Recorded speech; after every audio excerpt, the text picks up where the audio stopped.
Okay, we'll go and get back in our study, and we're continuing our study being the book called Jesus, art by Rabbi Bakya. And of course we've been gone for a couple of weeks, so we'll just do a little review, get us back up to speed. We had actually stopped somewhere on the page 877, but this section is concerning what? The gate of love of God. How do you obtain the gate of the love of God? And then, not only that, but once you say that you have it, how does it come out in your life? In other words, what do you see in a person's life that says that they love God? Or maybe they don't have to say they love God. Maybe just it coming out of their life would probably be the best way to actually understand it. And in this section, he's dealing with those aspects of it. If you remember, several months, maybe a couple of years ago, we went through Rambam's Mishneh Torah in the section called Hilkot Yesod HaTorah, which is Foundations of Torah. And the first section of that book deals specifically with the question of how can God command us to love Him, right? And then he gives the answer, of course, is that He has the right to command us to love Him. But not only that, but he also begins to tell us how we can actually accomplish that. And the amazing part, by the way, in that section of Hilkot Yesod HaTorah is that it doesn't really mention the Torah. Right? So he goes on to say, it's by how? How do we obtain the love of God? By the study of what? The Torah. Nature. Nature. Creation. One of the ways, he says, in fact, the first two chapters are dedicated to two things. Number one, the mystery of creation. Right?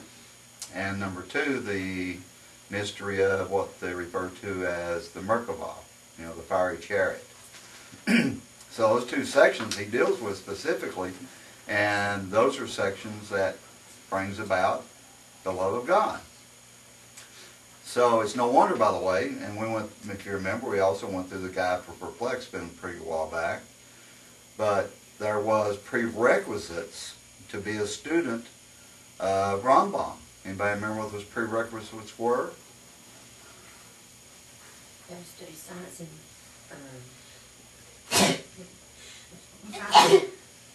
What else? Science and mathematics. In other words, you had to be the students of the sciences, and you also had to be the students of mathematics. Wonder why?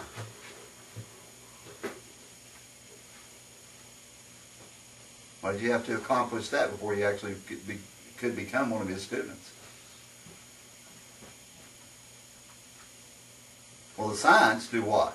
The study of what? Nature. Study of nature, study of creation, which Einstein says, by the way, a true study of science will lead one to the belief in a superior being. A superior, supreme being. A being that has much more wisdom and knowledge than we could ever think about having. So it's quite apparent there's the reason why he wants to study the sciences. What about mathematics? When I say mathematics, it would have been what we call physics today. Physics and geometry. Physics and geometry.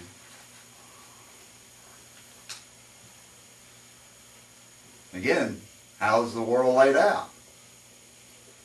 Is it laid out in mathematical terms? Mm-hmm. So if you're studying mathematics, you're actually studying what? God. You're studying God. You're studying His creation. So if you study the sciences, you're doing the same thing as you are studying mathematics in some sense. And so all of those, by the way, if you really study them and understand that there is a supreme being behind all of that, then it causes, the first thing it should cause in you is what?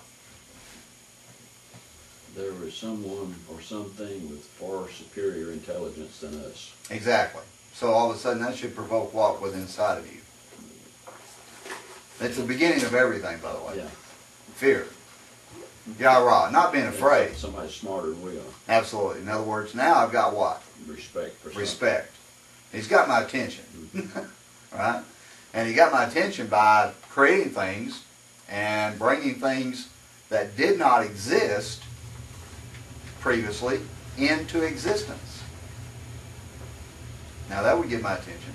If somebody's able to say, okay, I want a mature oak tree right in the middle of this floor, boom, and it pops up, now that would get our attention with it. It might even get our respect after a while. The idea is that, as we are told in the book of Proverbs, fear is the beginning of knowledge. But he also says fear is the beginning of wisdom. But he also says fear is the beginning of what? Understanding. So it's respect. So it's no wonder that Rambam wanted his students to be familiar with the sciences and the mathematics.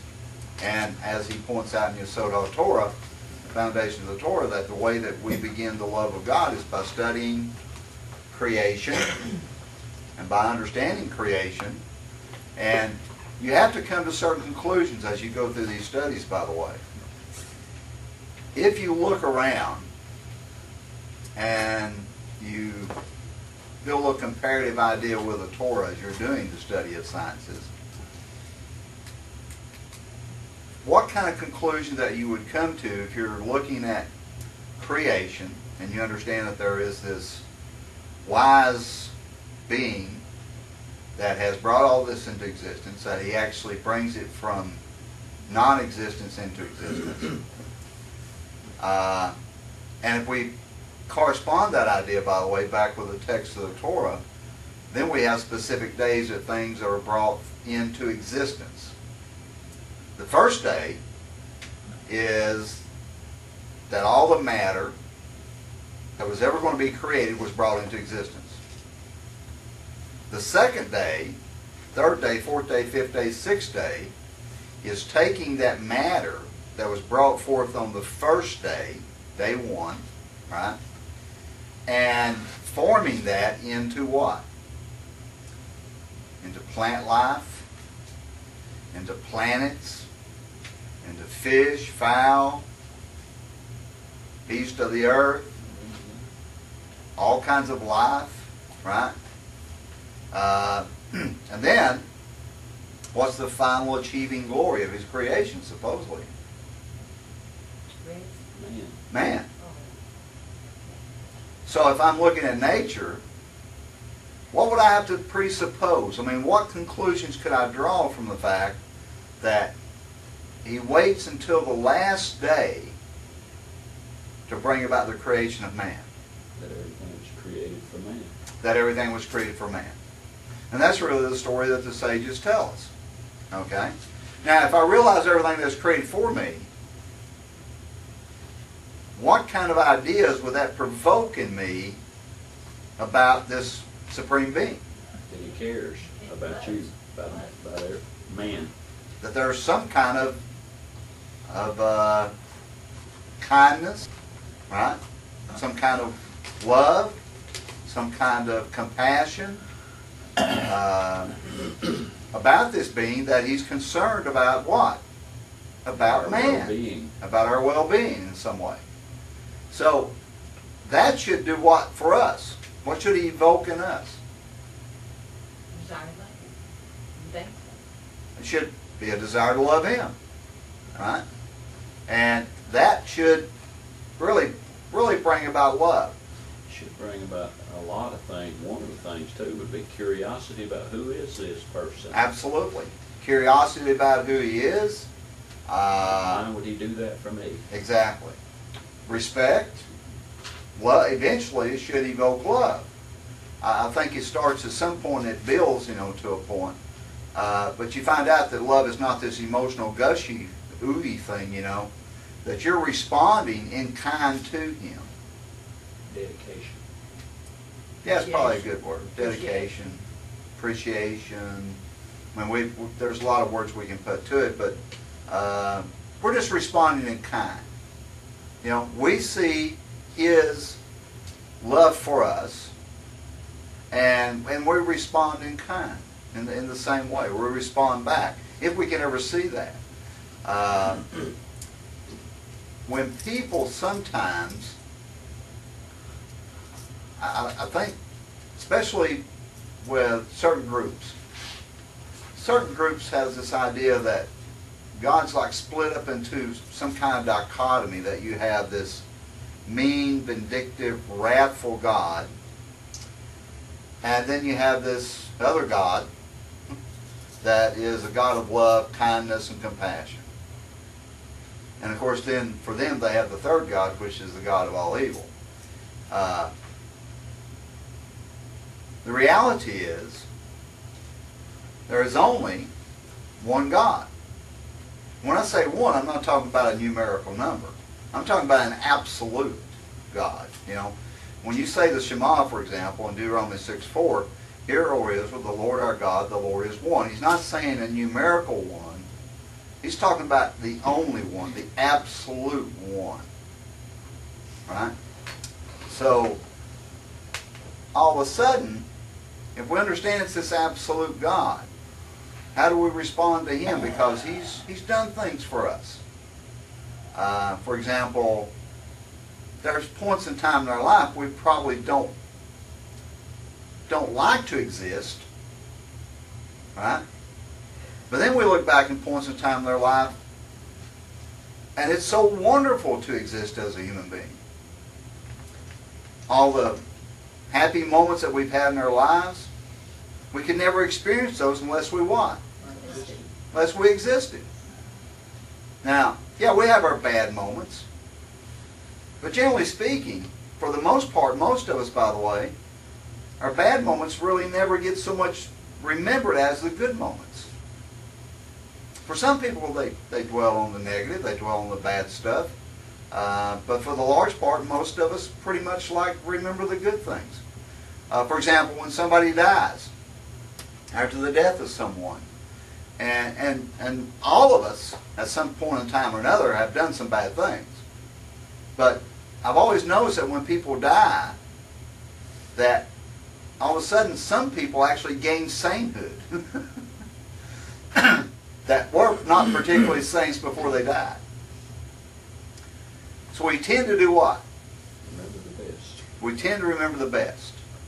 Other people do sometimes remember the worst, but you know I think that's the very minority of people. You know, it's not the different majority. mindset too. Exactly. Usually the enemies that you have. Probably. If you made enemies. Yeah, if you made enemies.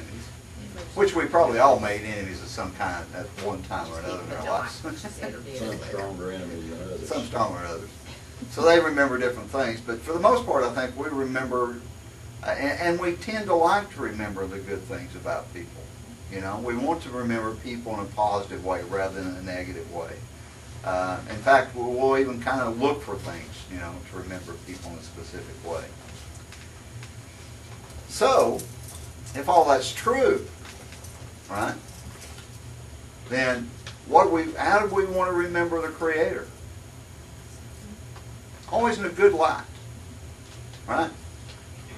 If we just take the negative, which a lot of people like to dwell on, you know, that God is a God of justice, right? But He's also a God of mercy, is He not? He's also a God of kindness. But here's what people don't understand. And Isaiah makes it very clear, by the way. Maybe about as clear as mud to some of us. But Isaiah the prophet says that God, and you have to listen to the words very carefully, God makes peace and creates evil. Right? That's the same God, by the way. There's only one God. He makes peace and He creates evil. What's the difference? How about our perception of things? Did He really create evil? Well, Isaiah says He did. When He created the human mind, you decide for yourself that's. Well, actually, you know, English doesn't just really capture the essence of what's being said. If you go back and look at the Hebrew, and you look at the verb tenses that are used in that section. For example, when he says He creates evil, it's the verb borah. And anytime you see the verb borah, It always means to bring something into existence that did not previously exist. Okay? So the moment, almost like the moment that God makes something good, It has to have a counterpart. it has to have a counterpart. So that other side of it just kind of attaches itself to it. In other words, it just pops up. Right? It's like light. When you take away the light, something has to be there. Something has to be there to take its place. Exactly. So if you look at so he makes, like he made, he created the earth and the heavens and blah, blah, blah. And then as the days progress, he made this, he made that, he formed this, he formed that, right? So, but then Borah means to bring something out of nothing. If you made goodness and you take goodness away, something has to replace it. Okay. But now if we say he's an absolute unity, an absolute one, right? Is there any division between his justice and mercy? It's all part of the same. It's all the same. It's all the same. So when God executes justice, he's also executing something else. Mercy. Mercy. When he executes justice, he's also executing kindness. Could have been worse. Well, the reality is that we're not able to see down the road. We have very limited, foresight, which means we probably have none. Blinders. Exactly. I They mean, stop at from the moment end. to moment, that's what we see, and that's how we live. They stop at the end. They of stop their at notes. that. And that's why we should study the Torah, by the way, to gain wisdom, so we can actually have a little foresight based on our decisions that we make, that not only is it going to affect us for that moment, but it's going to affect us for the rest of our lives in some way. And so how do we make good decisions? It's not the fact that we get immediate pleasure, which most people won't, or immediate gratification. You might make a decision that's not going to bring about any gratification for 20 years down the road, but the gratification is going to be much, much more than the immediate gratification of a decision. So you have to decide, do you want a lot of gratification down the road, or do you want immediate gratification, which is going to be very minimal?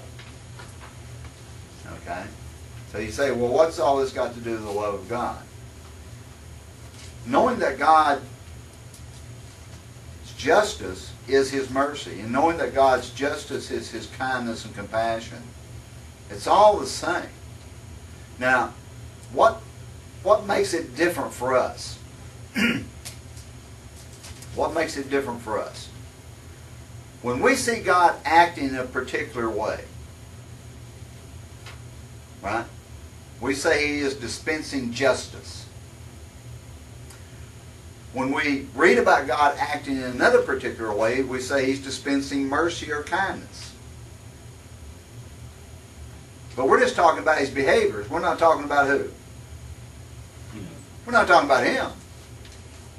And the sages remind us constantly, by the way, that the Torah is written in the language of men, and that we have these anthropomorphisms, right, which are human terms that are related to God, because that's the only way we can do what?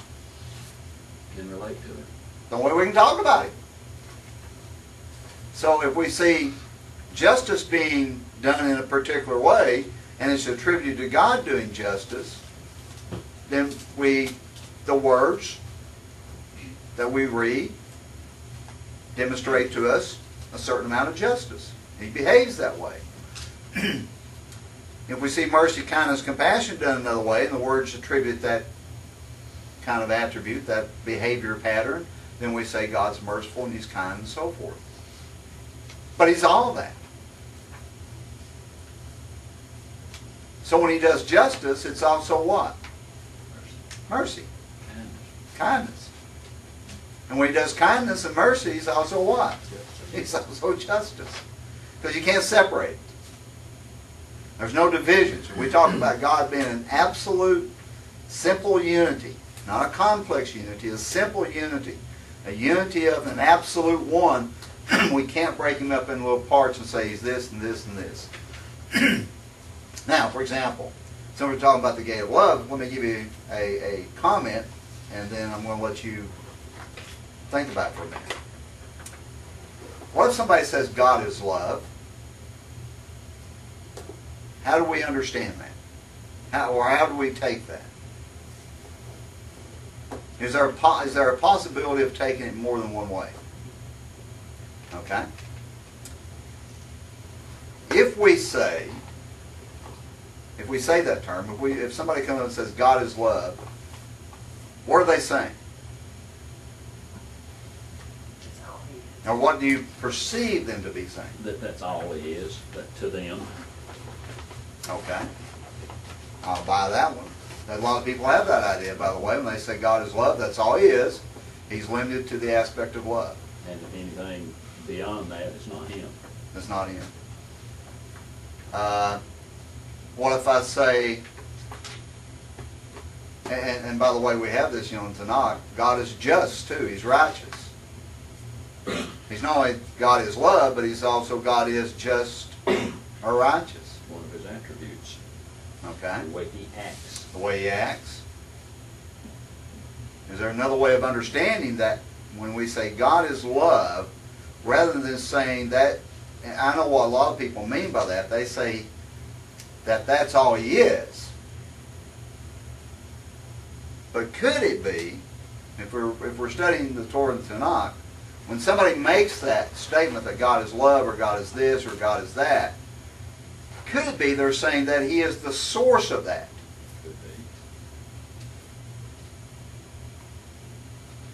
In other words, if I want to understand what love is, what source do I go to? Do I go ask Ira? You go to creation, see what he gives You us. can. He might not give you the right answer, but he can. Well, he has his own idea about what it is. Yep. he Right. does. But Ray has his own idea about what it is. And every one of us here has an idea May or about may what not it be is. the same. Exactly. But if we really want to define what love is, should we not go to the source? Right? So the source in some places tells the people of Israel, if you love me, you'll keep my commandments. So a prerequisite of love is what? To do what he says. Doing what he says. You know? Sometimes we say to our children what we say to them. Do as I say, do not as I do. We do that too. And we love you. Well, I love you, so you better mind. But we also understand, and we'll say to them sometimes, you don't love me.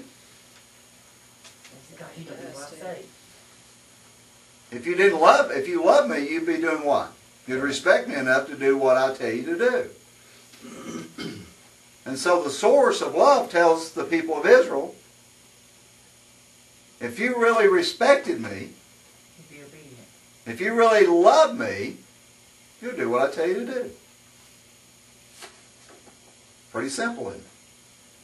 So we go back to the source. So the next time somebody says God is love, don't think about the fact that he's just love. He's the source of love. He's the origin. He's the origin of love. If we say God is righteous, He's the origin. he's the origin of what righteousness is. So when somebody declares somebody righteous, who is better equipped to say that somebody's righteous? Me or God? Or anybody else, by the way. So when the Pope and all the little people get together in Italy and they declare that somebody's a saint, you know what they're really declaring that person, right? That they think they're a saint. They think they're a saint. They may not be in God's book. Probably not. And probably They not, don't meet most God's of them. criteria. Doesn't meet God's criteria. But if God says somebody's righteous, then they're what? They're right. They're righteous. For example, we know that Noah found what? He was declared Right. a Zodic, a righteous man. Right? He was a righteous man. We're also told that he found face, literally grace, you know, we say face, but it's really, he really found the face of God. What does that mean? Favor. Favor, exactly. He got God's attention. He really found the favor of God. Grace, we call it, right? How do we get that? That's another story, right? So God looks and says, since I'm the source of azotic, right, righteousness, guess what? I know all about it. I know all about it. I know whether you are Or not. or whether you are not. And since he's the source, he's the one that's equipped to say, yes, he is. He's the authority. Or, no, he's not. Exactly. That's the whole point. That's getting us back to the point. So, if we hear these terms sometimes, don't think about it in the sense the way people have understood them, but realize that he's the source of all that. He's the source of kindness and compassion. He's the source of mercy. He's the source of love. He's the source of righteousness. He defines for us what all these terms are. He's the authority, and that's where we have to look to get our knowledge of it. Exactly. You know, if we want to determine what mercy and kindness is, we got to go to the source of mercy and Get kindness. the true understanding of it. The true understanding of it, right? And it doesn't always fit our definition. It doesn't always fit Webster's definition either. Everybody's not looking for the truth of the understanding. Well, the biggest problem that you face in life is am I looking for truth or am I looking for my truth? You know? For example, we know that the Tanakh tells us that God is truth. And he gave the Torah, and later on it says, Torah is truth. Don't add to it. Don't take away from it, because it's what? It's complete. God's truth. Perfect. Don't need any additions to it. In other words, I'm the source of truth. Right? God's the source of truth. And when he says something, It's the truth. it's the truth. May not be to your liking. And you may not even understand it. But it's the truth. When King David declared the Torah as the truth, before he did that, by the way, he had a small prayer I think all of us should pray when we begin to try to analyze the Torah. And he says, open mine eyes that I may behold wondrous things out of your Torah. That's what our English says.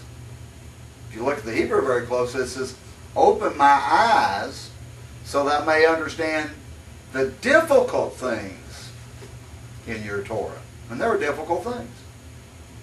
Right? Open our eyes to understand. So we say God is love. He's the source of all love. Okay? So if he is the source of all love, number one, he defines what love is, and he defines, in no uncertain terms, how a person acts when they love someone. How they act when they love someone. So that's put to the test with the people of Israel. I'm going to send you false prophets. And they'll prophesy. And they'll do this. And they'll do that. What's the test? To see whether you love me or not. And, as an additional thing, and whether you keep my commandments. The truth. Whether you keep the truth or not. Because the real distinction in that text is the distinction between what is false and what is truth. I'm going to send you false prophets, but it's a test. Right? There will be these false prophets that rise up among you, but it's a test. They're false. What I've given you is truth. And if you stick with the truth, you are demonstrating that you do what? That you love me. You go to those guys over there, you don't love me. Hosea, one of the prophets later on, by the way, he writes about the people of Israel. He said, my people perish from a lack of knowledge. They didn't know. And I think that is the greatest prevention of all of us, by the way, is that lack of knowledge. It brings us to a place of understanding, right? Knowledge coupled with understanding, coupled with wisdom, makes us appreciate the Creator. So, what is the greatest thing that we can gain? Knowledge. But knowledge also has to be coupled with something else. There's a great statement in the Talmud. It's a really confusing statement if you think about it, but if you really understand the principles, then it makes really sense. But the statement that Chazal makes is that if one just studies Torah, it is as if he has no God. Whoa. What's that all about? Studying Torah is one of the greatest commandments that you can have. But Chazal, the majority of the sages of the Talmud, said that if one just studied Torah, it's as if he has no God. So you have to take time to stop and put into practice what you studied and really command it. Well, once you learn, you're responsible for what you learn. And if you don't do what you know to do, then you're not keeping the commandments. Exactly. And one of the big responsibilities that we have to perform, by the way, is the act of chesed, of kindness and compassion. And if we don't perform acts of kindness and compassion coupled with Torah study, it's as if we don't have any God. Now, they're saying that, by the way, because they're talking about judgment. All judgment comes from above. Judgment comes in two different forms. It either comes with strict justice or mercy. Kindness, chesed, compassion. So the question becomes, which one do you want? Now, if you want strict justice, just judge with justice. Real simple. Measure for measure. Measure for measure. Great principle in the Torah. So if you want to be judged with justice, judge with justice. If you want to be judged with mercy and kindness, then I would suggest you judge that way. So if you want to attract the attribute of kindness and compassion to you, then you better show some kindness and compassion. Right?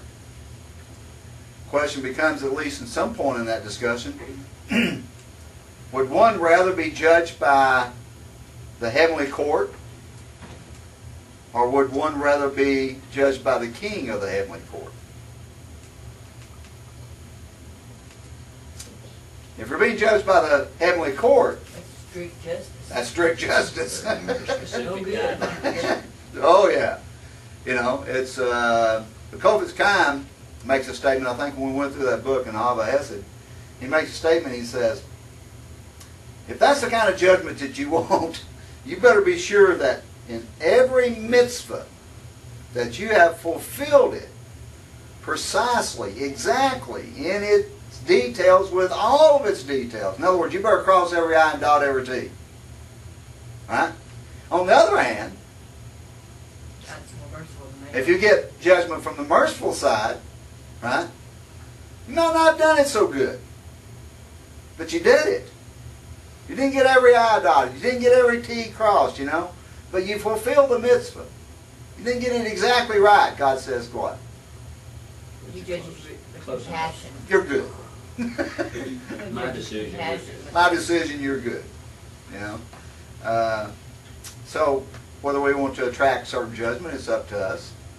And the more, by the way, that you love God, then the more that you want to share this love with people. I mean, that's the way it should work, right? For example, for us as B'nai Noah, Noahites, we have a prohibition that says we are prohibited from idolatry. Okay? Now, out of all the 7, and I can name them all. Prohibition against idolatry, prohibition against blasphemy, prohibition against murder, prohibition against sex, prohibition against sexual immorality, prohibition against theft, prohibition against eating the limb of a living animal, established courts of justice. Really, prohibition against injustice. Which one of those says we should worship God? All of them. But in reality, which one says none? But is there? Prohibition against idolatry was good. If you keep all of them, the only way you can keep them is to know to keep them, which means you've got to go to a source somewhere that says you've got to keep them, which also says you've got to love God. That you recognize Him. But my point is, even in that one, the prohibition against idolatry, right? Now, what is idolatry is the first question. Idolatry is the worship of anything other than the one true God. So it presupposes that I'm doing what? That I should worship the one true God as opposed to All the rest. all the other gods. Now, then the question becomes, what does it mean to worship God? How do I worship Him? Another question, right? You don't have to answer all those. But worshiping God, in some sense, is also falling in love with Him too, isn't it? And I'm not talking about this emotional, bubbly, huggy love that people talk about in our... We find out what God says is love, since He's the source of love. Right? We realize His demonstration of love toward us. Now, if you really understand this in some sense, if God gives you a law, we do this with our kids all the time. But even as adults, we don't like it necessarily. Our kids don't like it. But why do we give our kids laws?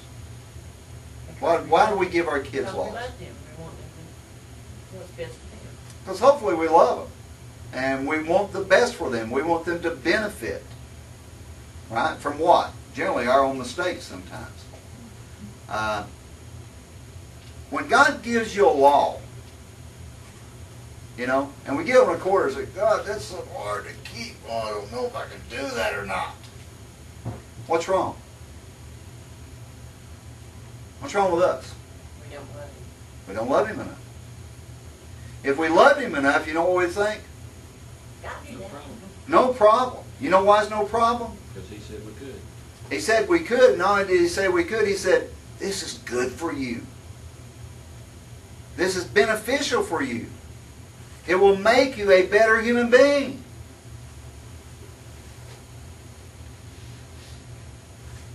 See, laws are not laws. We think about them in that way. Even in our own law system. Now, I'm sure the state doesn't love me. Maybe. But they want the best for you. They love your money. They love my money when I do wrong.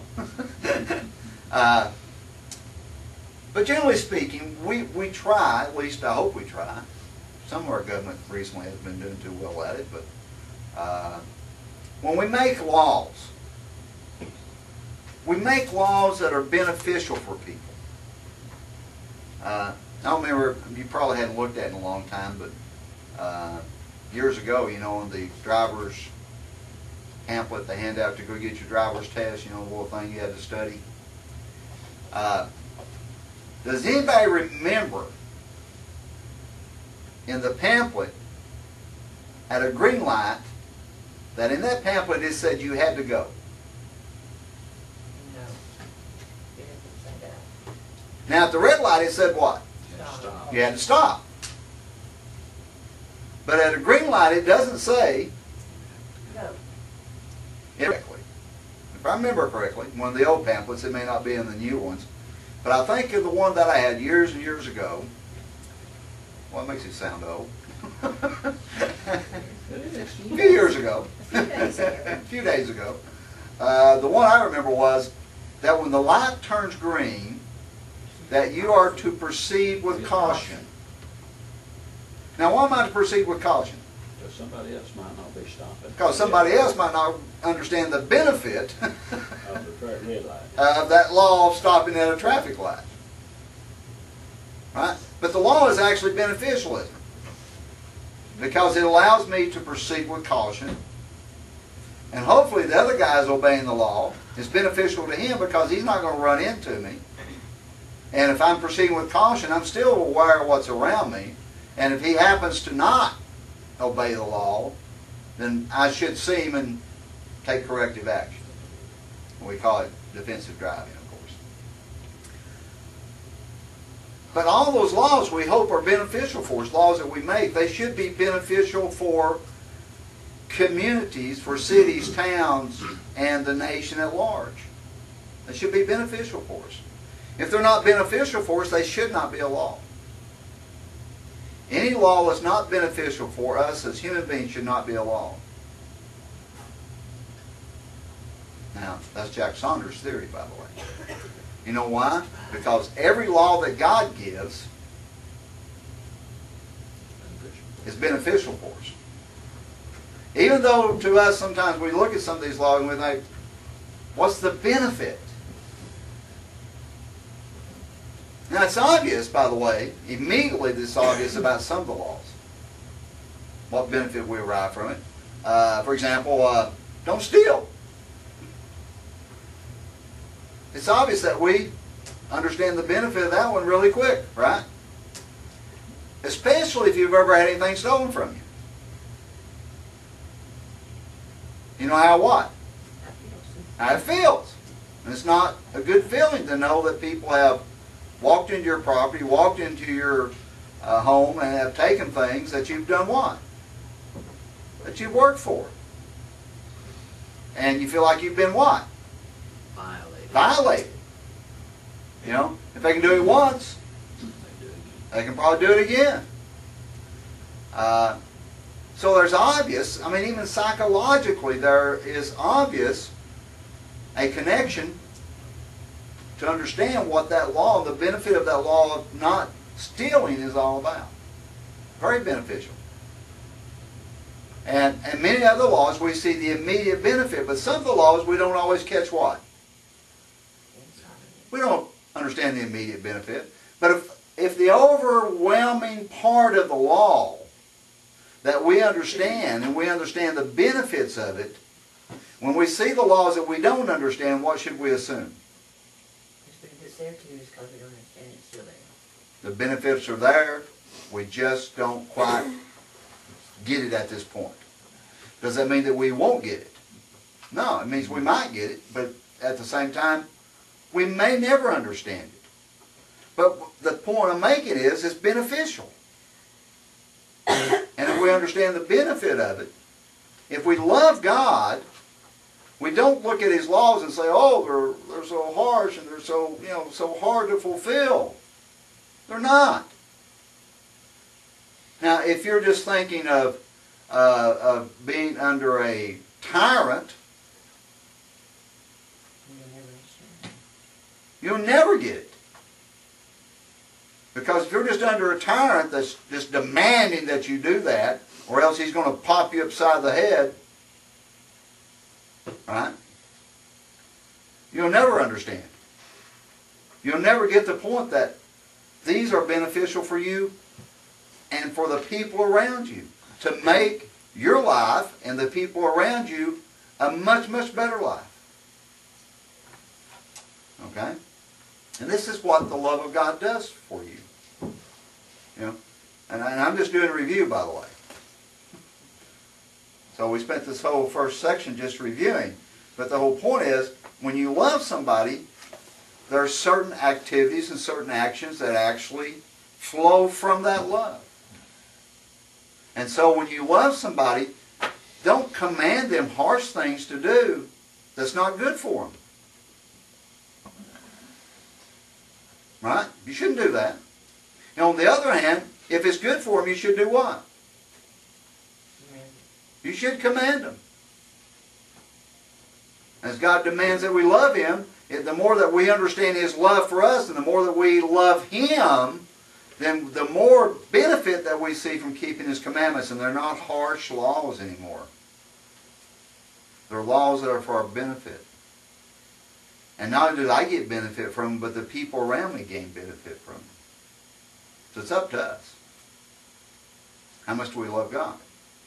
Is how much we irk from our responsibility of keeping God's commandments, or how much we just grab a hold of them and say, I love these laws. Because you see what? You see the benefit.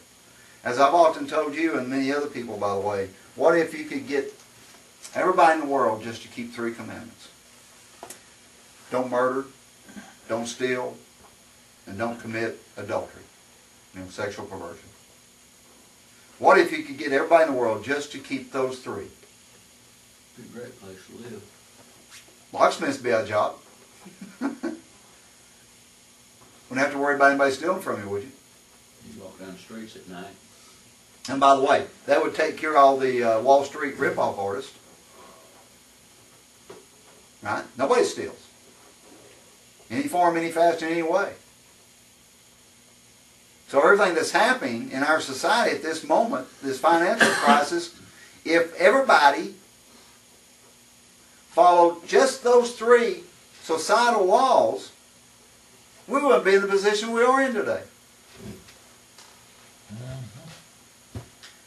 And in fact, if you gave some money to somebody to invest, they would be looking for the best and the most efficient and the most wise way to invest that money for you. Because they would see that as what? Stealing if they didn't. Huh? Stealing if they didn't do the right thing. Stealing if they didn't do the right thing. Because they want to benefit you. Because you're going to benefit them because they're going to make money off that investment too. But it's looking out for each other. This is our failure, by the way, in our society. We have become a narcissistic society. And I know it's a great big word, but it just means we're a self-love society. We care about ourselves and to hell with everybody else. Hope they get well. Hope they make it. That's where we're at. It was not like that until the last 2 or 3 generations, by the way. There were people, that had that idea, but I'm talking about as a society, we did not have that idea. That people helped each other. You know why? Because they needed help from each other. They worked as communities. They worked as farmers. They needed help from each other. They couldn't do it on their own. And so they even created barter systems, by the way, to pay each other back. I'll help you do this, I'll give you some milk. You help me do this, you give me some feed. So the cows get feed, you get the milk. So loving God begins to let us understand the commandments more clearly, and it'll cause us to dedicate ourselves to these commandments. Why? Because we see the benefit in them, and we'll understand that He gave us these laws because He loves us, and He's concerned about us, and He wants the very best for us. Not the harm for us, but the very best for us. And if we do that, then we'll have no problem keeping God's commandments. But if we don't see the benefit, and if we don't have any kind of respect and love for God, we could care less about His commandments. They just seem very cruel, right? What do you mean I can't do that? And I can't go here, and I can't wear that? Oh, God, these horrible commandments. Is that the way people feel? Some of them. What's the problem? Love God. They don't love God. At least not enough. Not enough. So it's not enough to say I love God. Have to live it. You got to live it.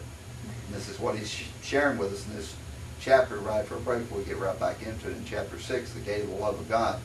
He's talking about the things that come out of a person's life because they love God and how much they love God. Okay? Any questions or comments? What we went over so far this morning? If none, then we'll take a short break and we'll pick back up actually on page 877 where we left off at a couple of weeks ago. After our long, lengthy review, again, we'll continue our study in the book, Duties of the Heart by Rabbi